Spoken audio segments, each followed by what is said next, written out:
Hey guys, good morning to all of you in the amazing Steno channel. Today I have to go through the transcription number 21 from the Kailash Chandra magazine. So get ready. 1, 2, 3, 4, 5. Start. Now, coming back to the question of minorities, you will please find why this particular resolution has been so widely ought in that it might include a religious minority as well, a linguistic minority as well, or an economic minority, as some honorable members rightly pointed out.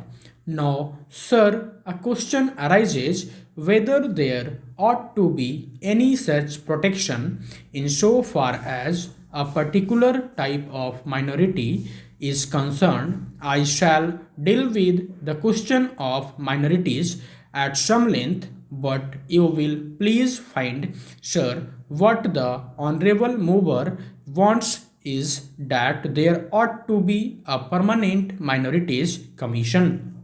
It ought to be endowed with statutory powers. There are, therefore, sir, an attempt is being made for the first time by my honorable friend for driving a wedge between a community and a community. So far as the Constitution is concerned, as my honorable friend rightly pointed out, whenever the question of minority arises, we have to be extremely careful.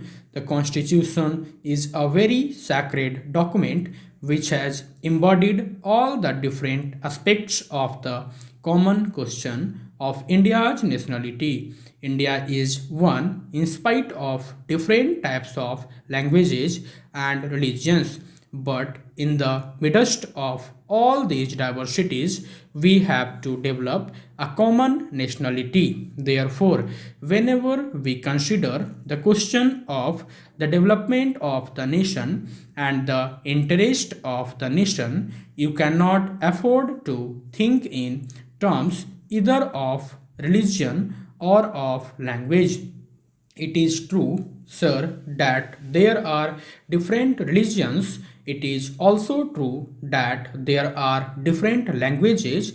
Therefore, a question arose, and the framers of the constitution had to devise a constitution in the midst of the unity of India with certain diversities here and there. For that purpose, what they did was they devised a common nationality for the whole of India, and in so far as religious minorities were concerned, they were given certain rights. I would not go into the details regarding the provisions of the fundamental rights regarding the practice of religion. Certain rights have been given to the religious minorities, and beyond that, it would not be proper to bring in the religious minorities for political rights. For that, we have to be extremely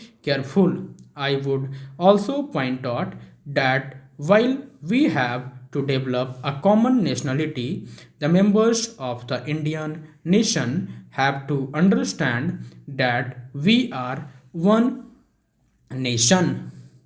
Therefore, certain rights in respect of religious minorities were given. They were fundamental rights, and most of them are justiciable rights.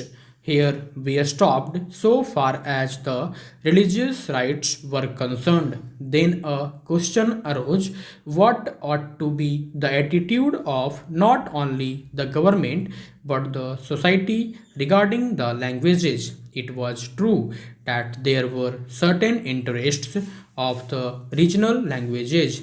Now, these languages required to be developed, but they were not meant for dividing one man from the other. So, in 1956, when the states were formed to a certain extent on the basis of language. What was done was not to have a state with cent% people belonging to the regional language, because there were bound to be people belonging to different languages. That was the reason why this question was considered at great length, and the States Reorganization Commission also went into this question of linguistic minorities. It was bound to arise here and there because they were likely to feel that their rights and safeguards given to them might or might not be properly implemented. So, this question was considered first by the States Reorganization Commission, and they dealt with the question whether we should have a permanent minorities commission. They went into it very carefully and shrewdly. They found out that it would not be proper to set up a permanent minorities commission, because the result, if not the actual effect, would be that a permanent wedge would be driven between one community and another community. So far as language minorities were concerned, they had a right. So far as their languages were concerned, they had also an obligation to understand the language of the majority in the particular state. It is only by thus coming together that the members of the two language groups would come together and would harmoniously develop. But it was found at the time when the States Reorganization Commission had to consider this, that some machinery should be devised for safeguarding the rights of linguistic minorities.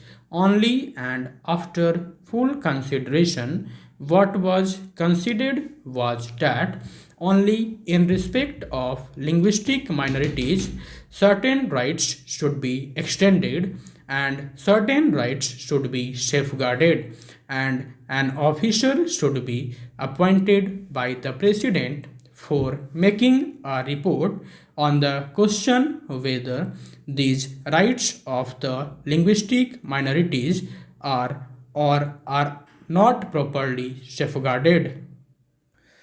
Thank you guys for your patience. There were two words here where I have pronounced wrong by mistakes. The first term was, that is therefore, जहाँ मैंने बोला therefore, है ना, and the second word is framers, जहाँ पे मैंने बोला farmers. Sorry for that, otherwise all is well. Thank you.